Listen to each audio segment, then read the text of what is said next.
So here we go, setting up for a standing tricep pushdown. So this would be a lever tricep pushdown.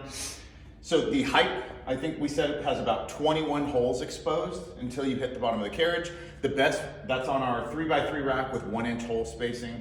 The best rule of thumb is to set up the pivot point right around your shoulder. So normally for a tricep pushdown, you would normally align it with your elbow because you'd be trying to articulate from the forearm down. But this one has a little bit of a twist to it. I really like this exercise. You're gonna be setting this up, like I said, right around your shoulder or just below the shoulder, all right? So the way to set this up is make sure that the height is right and then also that the handle is right. So for me, when I'm in my starting position, I'm gonna make sure that the handle is basically right around my wrist or my palm.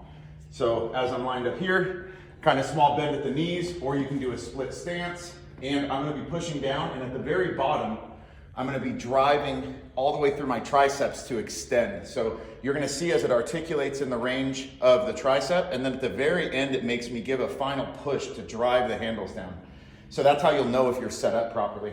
So here I am, shoulder lined up with the pivot point, and drive down and have to push all the way down at the bottom. Come back up, drive it down at the bottom.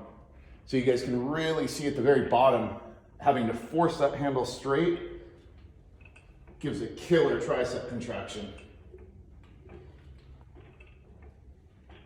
This is one that I love doing.